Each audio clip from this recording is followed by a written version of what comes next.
뭐 개인적으로 나라적으로도 어려운 상황들 직면에 있을 수 있는데 하나님께서 주시는 위로가 또 은혜가 넉넉하여서 여러분의 삶이나 또 나라의 이 위기가 넉넉하게 극복되는 그런 복된 은혜의 역사가 있기를 주님의 이름으로 축원드립니다.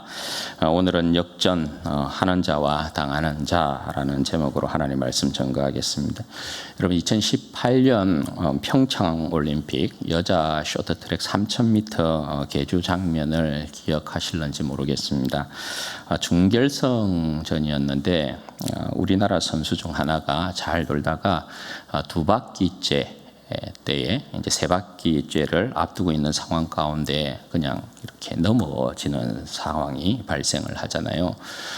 그래서 다른 나라 선수들과 거의 한 바퀴 정도가 이렇게 차이 나는 상황이 되었습니다. 그래서 각국의 해설자들이 그 모습을 이제 중계하는 해설자들이 결승전에 진출하기가 어렵겠다라는 멘트들을 하기 시작했습니다. 그런데 여러분 결국 그 경기에서 어떻게 됩니까? 역전의 역전을 우리나라 선수들이 거듭하면서 1위로 골인을 하게 됩니다.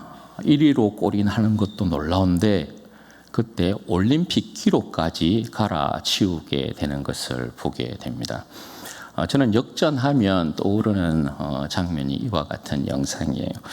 여러분 오늘 본문 말씀도 역전에 관해 말씀하고 있는데요. 주님 나라에서 벌어지는 역전의 상황에 대한 내용입니다. 역전이란 역전하는 자는 승리를 얻는 것이어서 굉장히 기쁘고 감사한 일이지만 역전에 있어서 역전을 당하는 자에게는 패배를 안겨주는 것이어서 역전하는 자가 되느냐 아니면 역전당하는 자가 되느냐 이것은 중요한 문제가 되는 것이죠.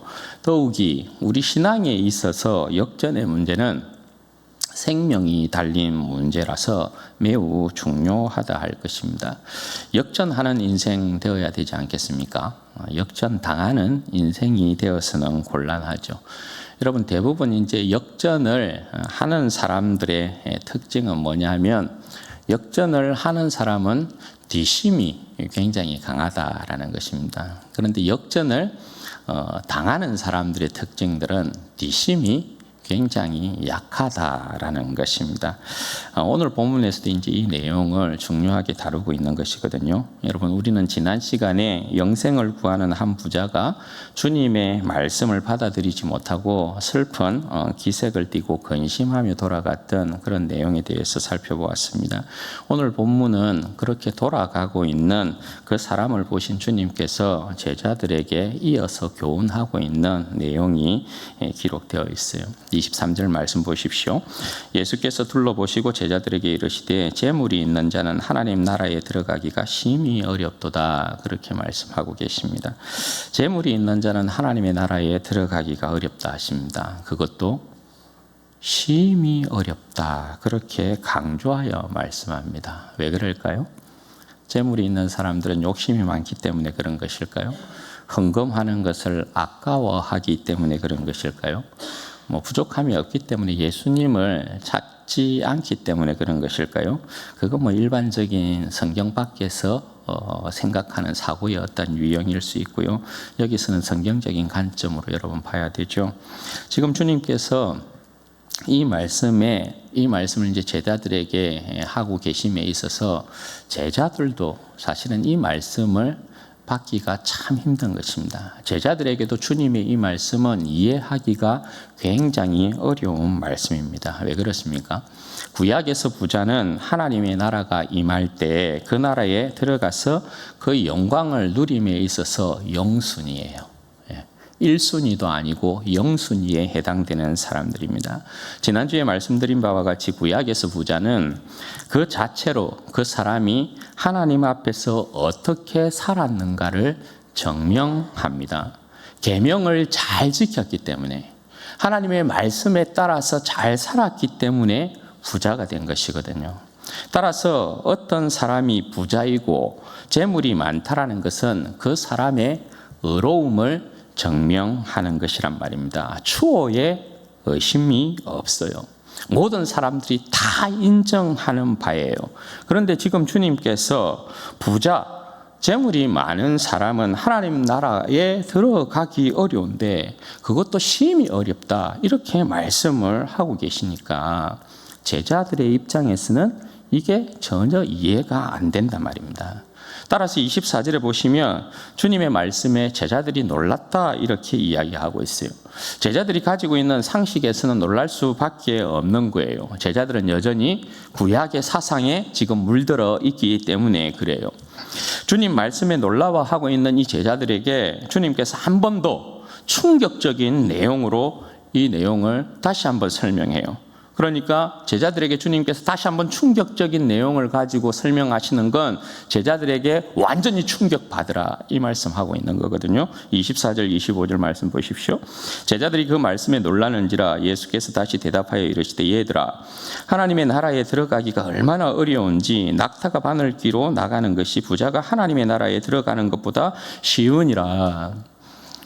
여러분, 주님께서 지금 제자들을 향해서 얘들아 이렇게 부르고 계세요. 얘들이라는 이 단어는 주님께서 제자들을 향하여 친근한 어떤 표현으로 이렇게 부르는 것일 수도 있고요. 아니면 지금까지 제자들의 이 모습을 보면 아직도 아이들과 같은 모습을 하고 있는 그런 제자들에 대한 반어적인 표현을 하고 있는 것일 수도 있어요. 여하튼 주님께서 제자들을 얘들아 이렇게 부르시면서 하시는 말씀이 부자가 천국에 들어가는 것이 사실 불가능하다, 그렇게 말씀하신단 말입니다. 그 비유로 낙타가 차라리 바늘귀로 들어가는 것이 더 쉽다, 그렇게 말씀을 하세요. 제자들이 그러니까 이 말씀에 더 큰 충격을 이제 받는 것입니다. 부자가 하나님 나라에 들어가기가 어렵다라는 말도, 심히 어렵다, 이 말도 충격적인데 부자가 하나님 나라에 들어가는 것보다 낙타가 바늘귀로 통과하는 것이 더 쉽다라고 말씀하는 거니까 이게 더 충격으로 와 닿는 것입니다. 여러분, 낙타가 어떻게 바늘귀로 여러분 통과하겠습니까? 그죠? 바늘귀에 대한 여러 가지 이제 말이 있는데 작은 문이라고 이야기하기도 하고, 여하튼 바늘귀는 여러분 바늘의 귀 있죠? 바늘의 그 귀로 여러분 어떻게 낙타가 통과하겠냐고요? 완전히 여러분 사실상 불가능하다라는 것을 말씀하고 있잖아요. 그러니까 제자들이 굉장히 이 말씀에 충격을 받은 거예요. 그래서 26절 말씀에 보면 제자들이 매우 놀라. 제자들이 매우 놀라 서로 말하되 그런즉 누가 구원을 얻을 수 있는가? 제자들이 너무 충격적이어 가지고 부자가 하나님 나라에 못 들어간다고? 그러면 누가 하나님 나라에 들어갈 수 있는데? 이렇게 이제 서로 막 물어보는 상황이 전개가 된 것이에요. 여러분, 주님께서 분명히 이 제자들에게 의도하신 겁니다. 너희들을 매우 충격받으라는 것입니다. 여기에 여러분 뭐가 깔려 있는 것입니까? 너희들이 생각하는 하나님의 나라가 아니다라는 거예요. 나를 통하여 하나님께서 세우는 나라는 분명히 너희가 생각하고 있는 구약의 그 나라가 아니다라는 것을 주님께서 분명히 제자들에게 말씀을 하고 있는 거예요. 그러니까 제자들이 가지고 있는 구약적인 사고를 완전히 박살을 내고자 하는 거예요. 산산조각을 지금 내고자 하는 거예요. 왜냐하면 제자들은 지금까지 구약의 사상에 이렇게 물들어 있는 사람들이어서 부자는 무조건 하나님의 나라가 임할 때 영순이야. 부자는 무조건 하나님의 나라가 임할 때 그들이 하나님 나라에서 누리는 영광은 그 누구와도 비교할 수 없어. 그렇게 생각했던 사람들이란 말입니다. 그런데 부자가 하나님 나라에 들어가기가 어렵다. 주님께서 지금 충격적으로, 그것도 비유를 통해서 차라리 부자가 하나님 나라에 들어가는 것보다 낙타가 바늘귀로 들어가는 게 더 쉽다, 그렇게 말할 정도로 지금 제자들에게 굉장히 큰 충격을 주고 있는 거예요. 그러니까 제자들이 하는 말이 그럼 누가 도대체 하나님의 나라를 상속받을 수 있겠냐, 구원받을 수 있겠냐, 그 말을 할 수밖에 없는 것입니다. 제자들이 생각할 때는 구약의 부자는 의인들이거든요. 의인들이 구원받지 못하는데 부자처럼 큰 의인들이 구원을 받지 못하는데 그러면 누가 구원을 얻겠노? 구원받을 사람이 없겠다. 그렇게 이야기를 하고 있는 것입니다. 그래서 주님께서 제자들에 대한 이 말의 답으로 말씀하고 계시는 내용이 27절이거든요. 보시죠. 예수께서 그들을 보시며 이르시되 사람으로는 할 수 없어되 하나님으로는 그렇지 아니하니 하나님으로서는 다 할 수 있느니라. 그럼 주님께서 지금 이처럼 말씀하시는 이유가 뭡니까? 지금 주님의 이 말씀은 하나님께서 모세를 통해서 세운 구약의 나라가 아니라 주님으로 말미암아 새로운 하나님의 나라가 세워졌기 때문에 지금 이 말씀을 하고 계시는 거예요. 주님의 나라는 구약과 달라요. 모세를 통해서 세우신 그 나라가 아니에요. 구약은 부자가 하나님 나라의 영순위이지만, 구원에 있어서 영순위이지만 구약의 의인들이라 인정받기 때문에 그들이 생각할 때는 하나님의 나라가 임할 때 영순위라고 생각하지만 그렇지 않다라는 거예요. 하나님의 나라는, 나를 통해서 세우시는 하나님의 나라는 그들이 들어가지 못한다. 그렇게 말씀하는 거거든요. 주님께서 구약의 의인들, 그러니까 부자로 통칭되는 구약의 이 의인들은 주님의 나라에 못 들어간다. 그러면 주님의 나라는 도대체 어떤 사람이 들어가는 것입니까? 주님의 나라는 여러분 어떤 사람이 들어갑니까? 주님의 나라는 새로운 백성을 주님께서 부르시는 거거든요. 주님의 새로운 나라이기 때문에 새로운 백성을 불러요. 어떤 백성들이요? 주님을 인정하고 주님의 새로운 질서에 따라 순종하는 자들을 부르시는 거예요. 따라서 여러분, 사람으로 할 수 있는 나라가 아니다 이렇게 말씀해요. 자신의 의로움이나 공로를 인정받고 부자가 되어서, 그러니까 지난주에 말씀드린 것과 같이 내가 무엇을 해서 들어갈 수 있는 나라가 아니라는 거예요. 구약의 백성들, 구약의 의인들이 볼 때, 야, 저게 가능해? 아니, 어떻게 저 사람이 구원을 받을 수가 있지? 그렇게 생각하는 사람들. 그러니까 그 사람들은 여러분 어떤 사람들이에요? 무사람의 끝이 되어 있는 사람들, 가난한 자들, 어린아이들, 가부들, 세리와 창기들. 구약의 의인들이 볼 때, 아니 저 사람이 어떻게 천국에 들어갈 수가 있지? 하는 그러한 부류들.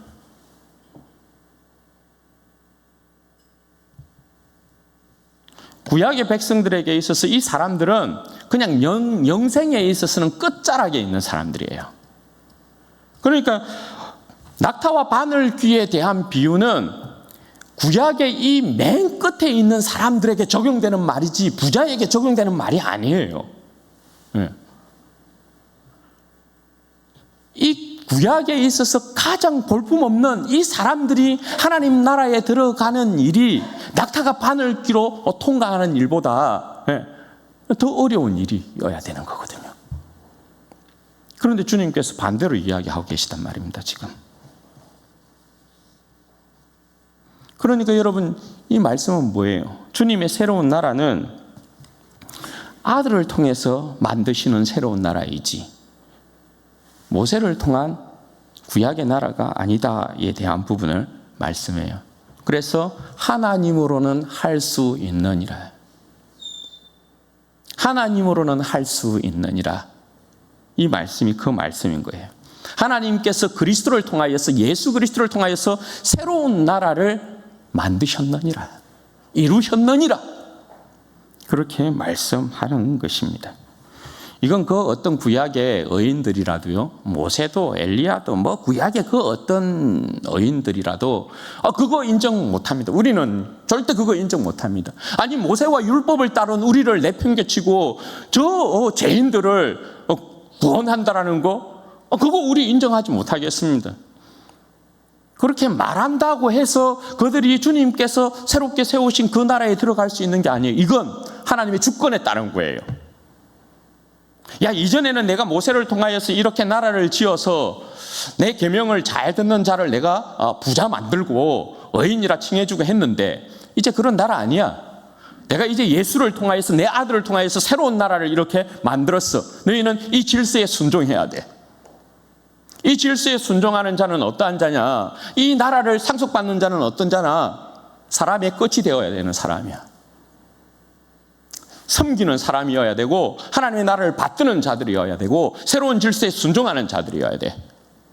그런 자들만이 내가 내 아들을 통하여서 만드는 새로운 나라에 들어갈 수 있어. 이건 하나님의 주권이에요. 그건 누구도 우리는 그렇게 못합니다. 그럴 수 없어요. 예.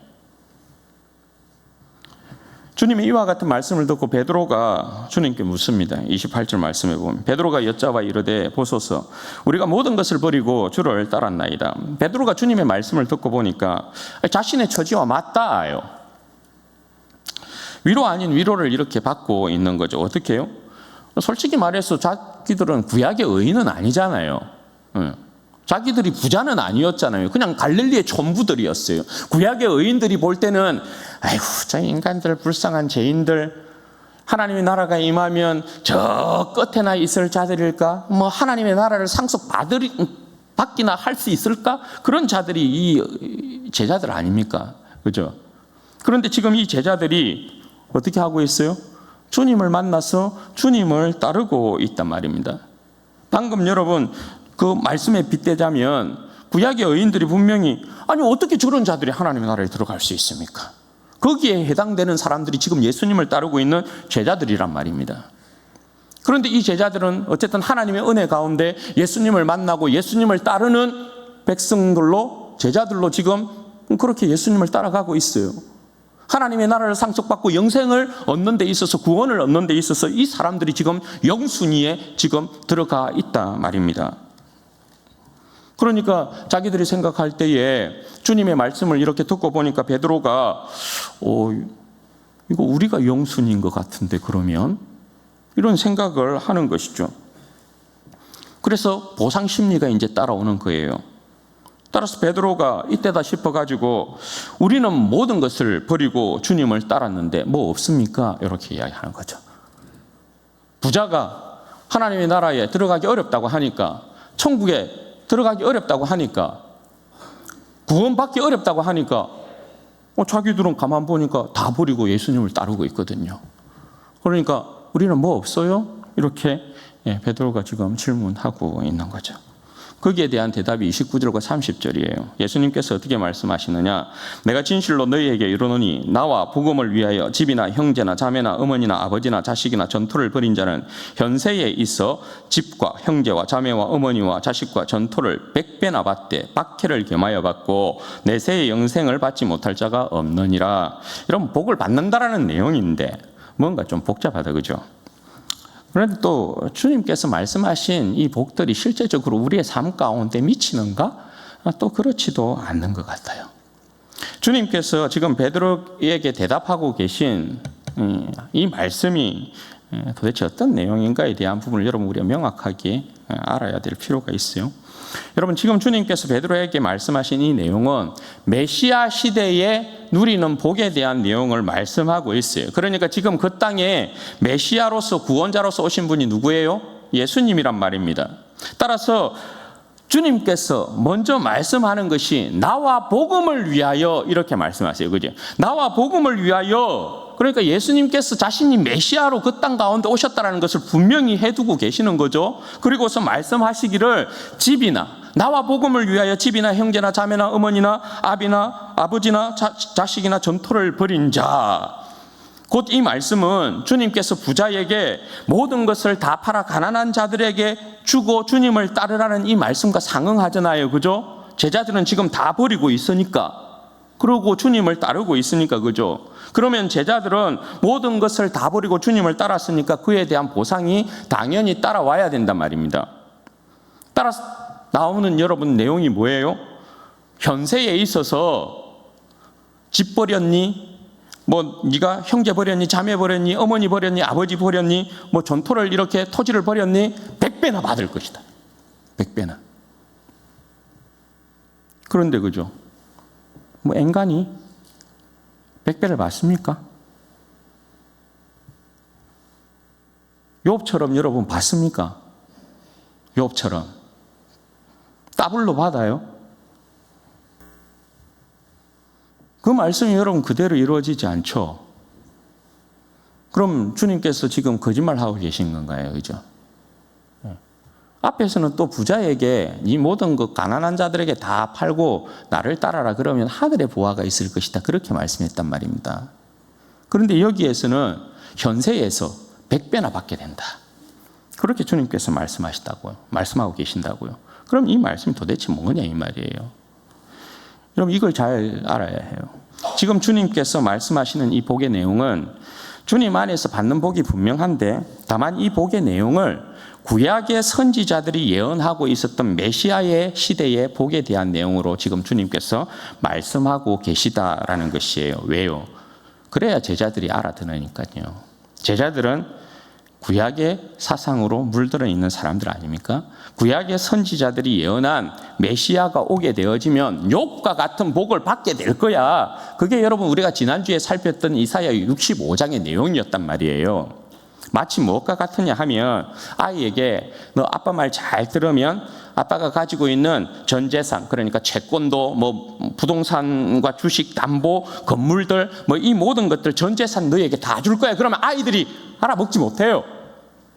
그러니까 아이에 대한 부분을 말 잘 들으면 큰 상을 줄 거야라고 이야기할 때 여러분 어떻게 이야기해야 돼요? 아이가 말을 잘 들었을 때 사탕 주고 초콜릿 주고 장난감 사주고 그렇게 했잖아요. 그러니까 네 말 잘 들으면 앞으로 계속해서 말 잘 들으면 장난감 100개 사줄게. 사탕도 100개 사줄게. 초콜릿도 100개 사줄게. 그렇게 이야기하는 것과 똑같단 말입니다. 그런데 여러분 여기에 주님 안에서의 복이 구약의 선지자들이 예언했던 메시아의 복과 특이하게 다른 점이 있어요. 그게 여러분 뭡니까? 복을 100배나 이렇게 받는데 예수님 안에서 복을 100배나 이렇게 받는데 박해를 겸하여 받는다 그렇게 말씀하고 계시단 말입니다.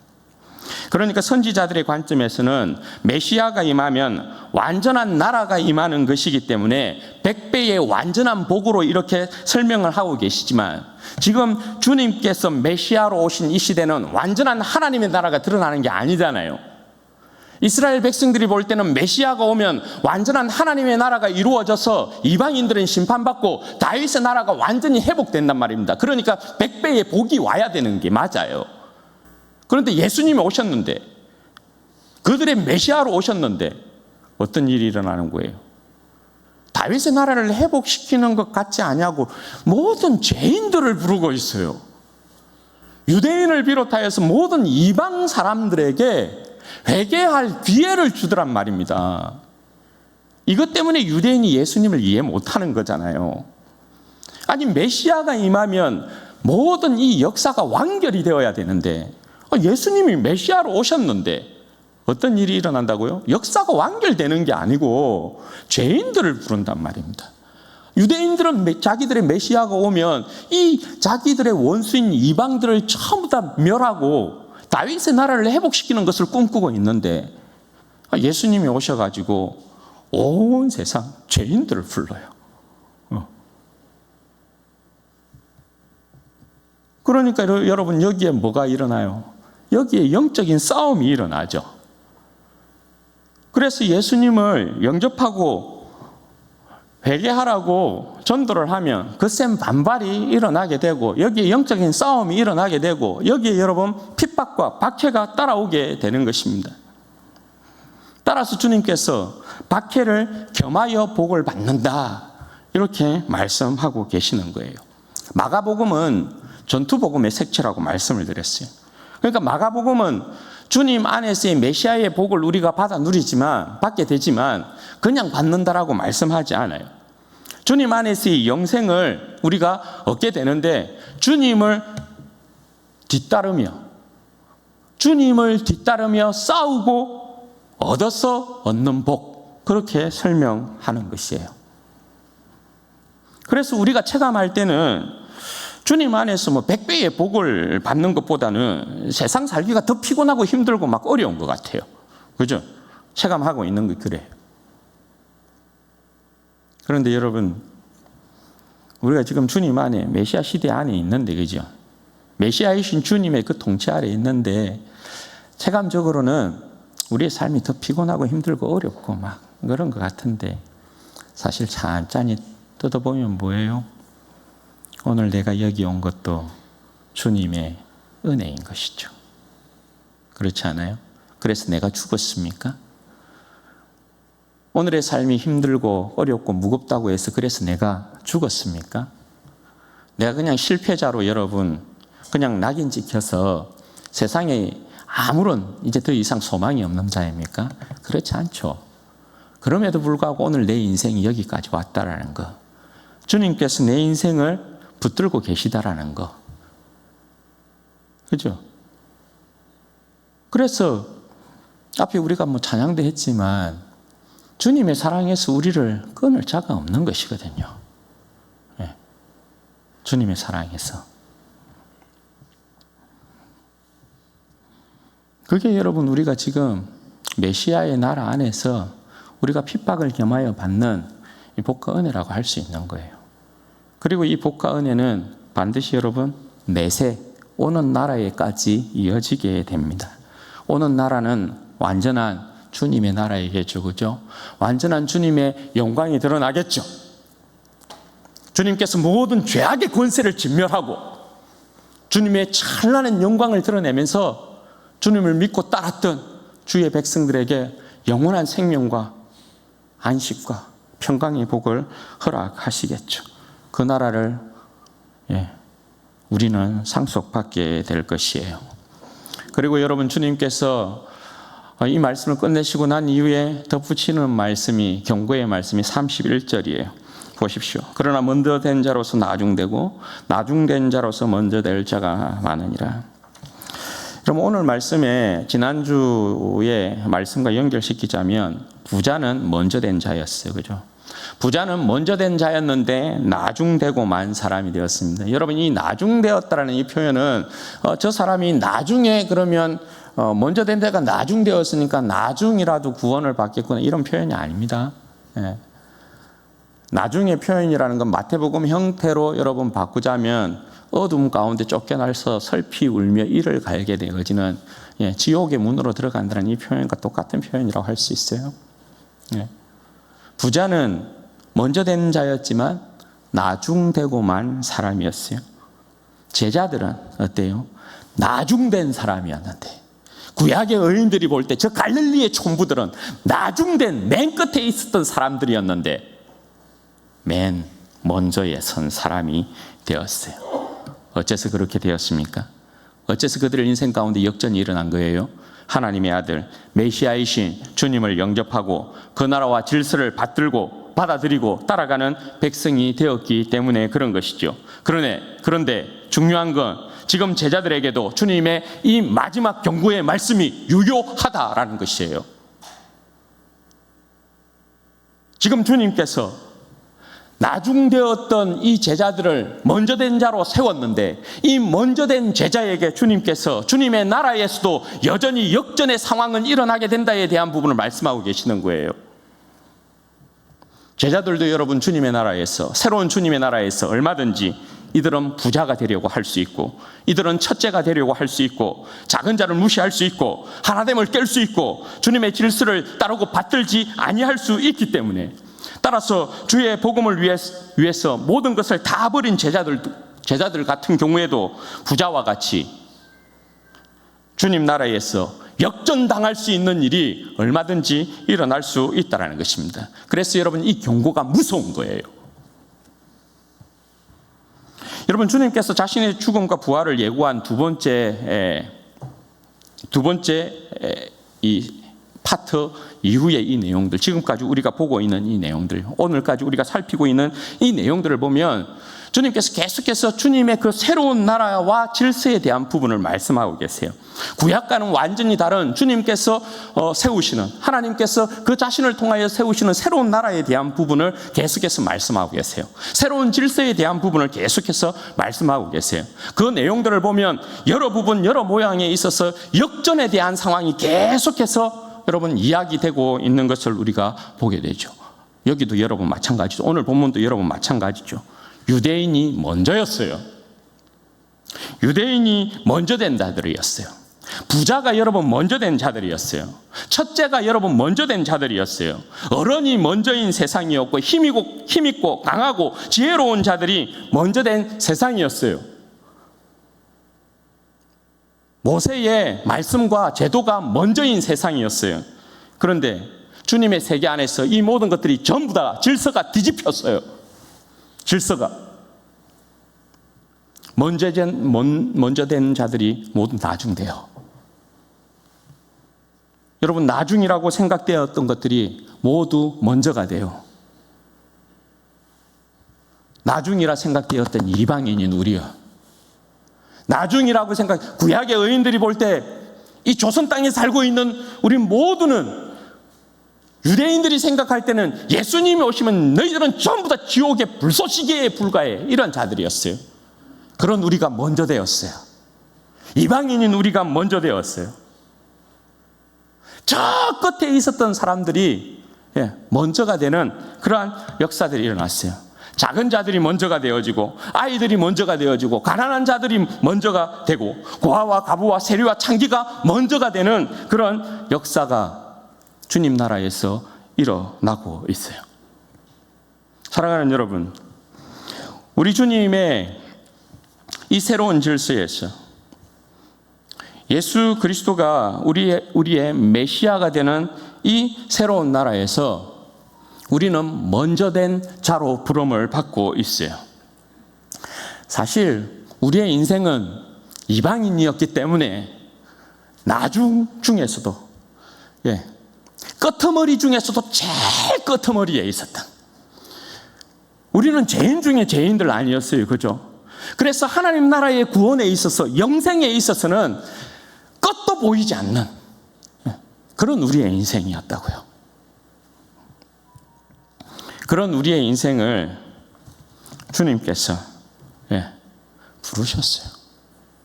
이게 무슨 은혜입니까? 구원에 있어서 끝도 보이지 않았던 죄인된 우리의 인생을 하나님께서 그저 우리를 사랑하셔서 예수 그리스도 안에서 우리를 택하시고 부르셨어요. 그래서 맨 끝에 있었던 우리를 맨 먼저 자리에 앉혀놓고 있는 거예요. 여러분, 백골난방 아닙니까? 내 인생이 도대체 뭐라고? 그죠? 백골난방이 우리의 인생 아닙니까? 그럼에도 불구하고 여러분, 우리가 먼저 되었습니다. 맨 끝에 있다가 먼저 된 인생으로 주님의 은혜 가운데 부름받고 있습니다. 그런데 오늘 주님께서 먼저 된 우리의 인생을 향하여서 경고하고 있는 말씀이 뭐라고요? 먼저 된 자로 나중되고 나중된 자로서 먼저 될 자가 많느니라, 그렇게 말씀하고 계시다고요. 여러분, 믿음의 세계 안에서 먼저 들어온 자들이 굉장히 많습니다. 소위 믿음의 선진들이라고 하고 선배들이라고 하고 믿음의 조상들이라고 하는 사람들이 굉장히 많습니다. 현세에서 열심히 믿음의 선한 싸움을 싸우고 주님께서 주신 복들을 받고 내세의 영생을 상속받음에 있어서 의심의 여지가 없다. 저 사람들은 하나님의 나라를 상속받는데 의심의 여지가 없는 사람들이다, 그렇게 생각했던 많은 믿음의 여러분 선배들이 있었다고요. 그런데 그 믿음의 선배들 가운데, 의심의 여지가 없었던 그 많은 믿음의 조상들 가운데에서 믿음에 있어서 파선하고 세상을 사랑하여서 세상으로 떠난 사람들이 많이 일어났다는 것입니다. 주님을 부인하고 배반했던 수많은 사람들이 여러분 일어났다는 것입니다. 히브리서 말씀대로 한번 하늘의 빛을 받고 하늘의 은사를 맛보고, 여러분 잘 들어보십시오. 이 사람들이 어떤 사람들이었는지, 하늘의 빛을 받고 하늘의 은사를 맛보고 성령의 은사에 참여한 바가 되고 하나님의 선한 말씀과 내세의 능력을 맛보고도, 이 사람은 그러니까 알곡 중에 알곡이었다라는 거예요. 그 누가 봐도 저 사람 신실하다, 인정해 줄 만한 사람들이었다라는 거예요. 그런데 이 사람들이 여러분 어떻게 되었다고요? 타락했다고요. 이 사람들이. 먼저 된 자들이 나중되었다고요. 여러분, 우리가 다르지 않습니다. 나는 절대 그럴 사람이 아닙니다. 그렇지 않을 겁니다. 누가 자신할 수 있습니까? 베드로가 그랬습니다. 주님, 다른 사람은 다 주님을 부인하고 도망칠지라도 나는 결단코 주님과 함께 하겠습니다. 주님 떠나지 않겠습니다. 그럼 베드로가 주님 잡혔을 때 닭 울기 전에 3번 부인했습니다. 저주하면서 부인했습니다. 여러분 누가 자신할 수 있나요? 여러분 자신의 의로움으로 뭉쳐 있으면 하나님 나라에 들어가기 어렵습니다.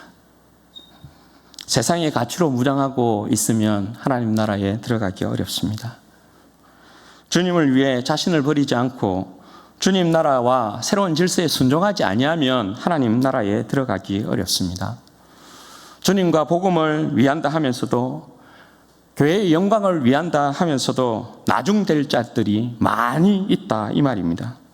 주님의 나라에서도 세상적 가치와 영광을 드러내면서 첫째가 되려고 하는 자들, 어뜸이 되려고 하는 자들, 자신의 의를 드러내고 힘을 과시하려고 하는 자들, 세상적인 부와 영광을 취하려고 하는 자들, 하나님 나라에 들어가기 어렵습니다. 그러므로 사랑하는 여러분, 믿음의 선한 싸움을 싸워야 합니다. 이 싸움을 멈추는 순간 우리는 나중된 자로 떨어집니다. 주님 안에서 역전당하는 자들의 특징, 주님 안에서 역전당하는 자들의 특징은 그들 모두가 서두에 말씀드린 것처럼 뒷심이 부족하다라는 것입니다. 십자가의 은혜를 잊어버리고 첫사랑을 잃어버리고 구원의 감격을 잊어버리고 말씀의 감격을 잊어버리고 기도의 자리, 예배의 자리를 폐하고 봉사를 멈추고 전도하기를 부끄러워하고 형제 자매를 사랑하지 않는, 사랑에 있어서 식어있는 자들이요. 반면에 역전하는 자들의 특징은 뭐냐? 뒷심 있는 자들의 특징은 뭐냐?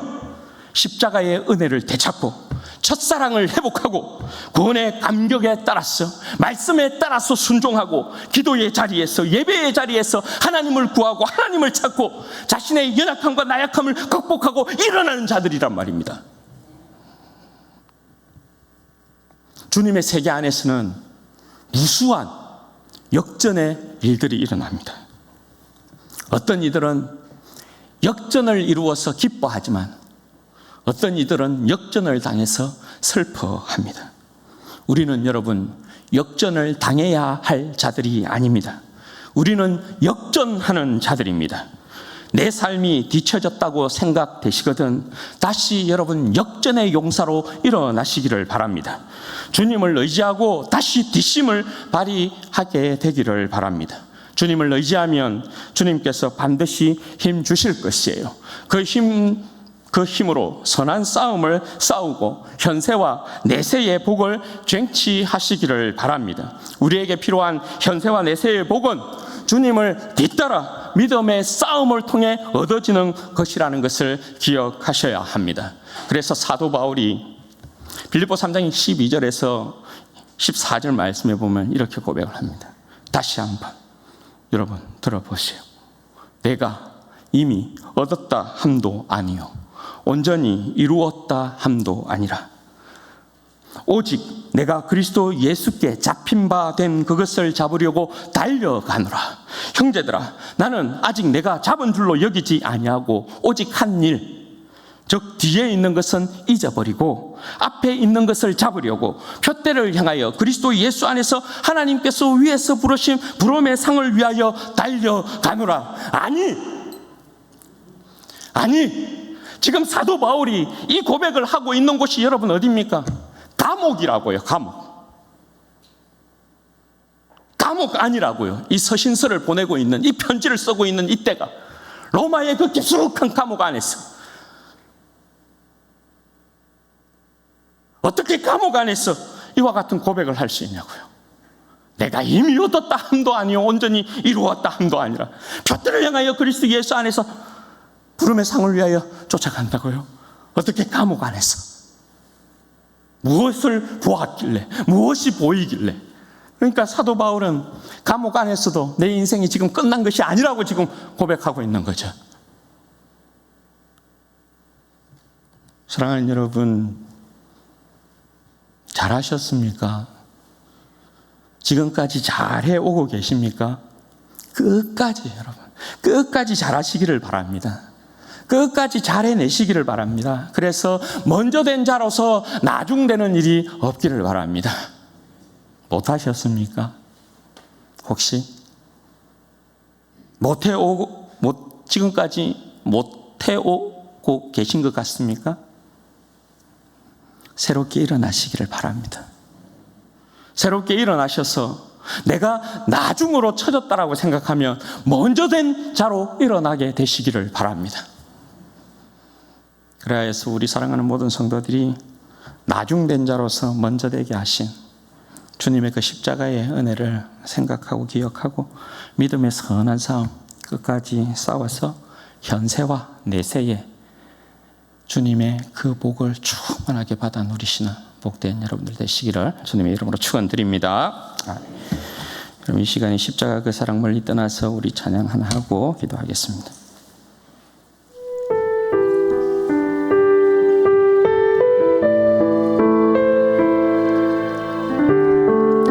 주님 앞에서 여러분 심령을 좀 토하면서 찬양하십시다. 십자가 그 사랑, 십자가 그 사랑 멀리 떠나서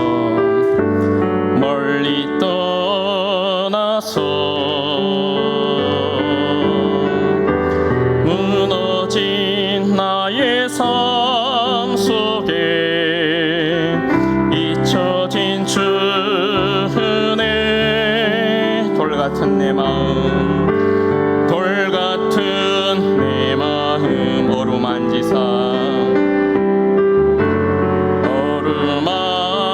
어루만지사 다시 일으켜 세우신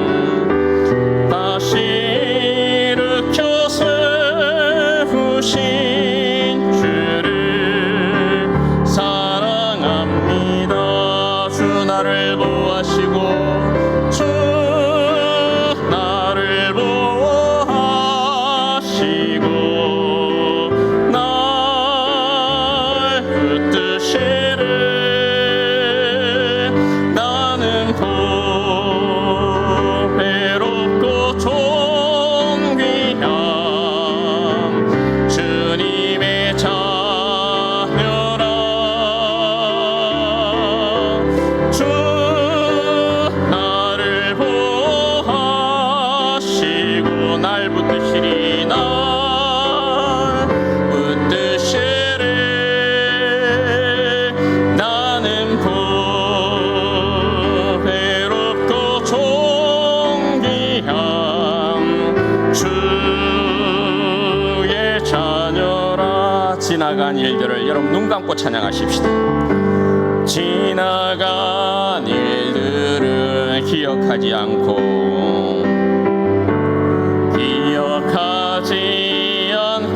이전에 행한 모든 일, 이전에 행한 모든 일 생각지 않으리.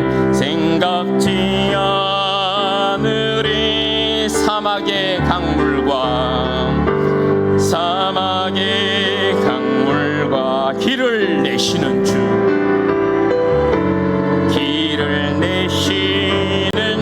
내 안에 새 일 행하실, 내 안에 새 일 행 주만 바라보리라.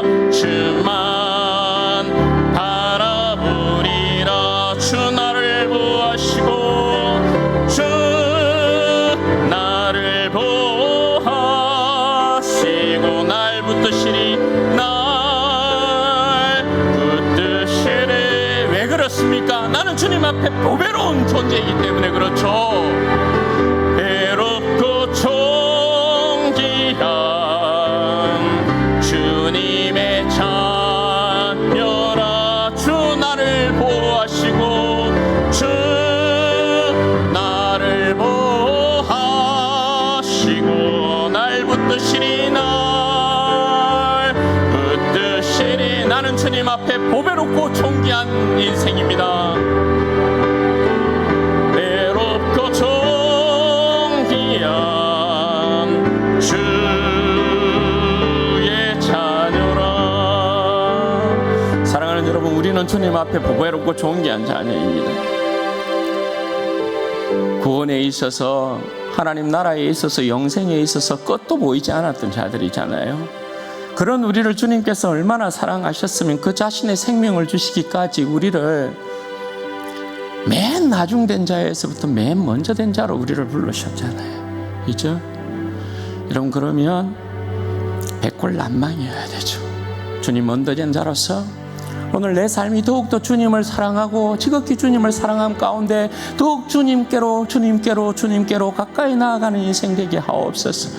혹시 오늘 내 삶이 무너져서 먼저 된 내 인생이 나중으로 뒤처졌다는 생각이 드십니까? 주님을 의지함으로 힘을 얻으십시오.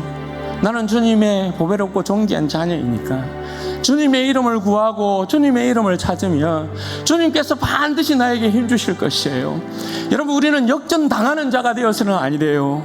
역전하는 자가 되어야 돼요. 뒷심 없어서는 아니 돼요. 뒷심을 여러분 가지셔야 돼요. 주님께서 나에게 힘주시고 은혜 주시면 뒷심을 발휘할 수 있고 다시금 잃어버린 주님을 향한 사랑 되찾을 수 있고 주님을 향한 영광과 생명과 능력 가운데 나아갈 수 있는 것입니다. 주님 힘주옵소서. 끝까지 주님 따르게 하셔서 주님 선한 싸움 싸워서 영생을 취하는 자가 될 수 있도록 은혜를 주옵소서. 우리 주의 한번 부르짖고 기도하십시다. 주여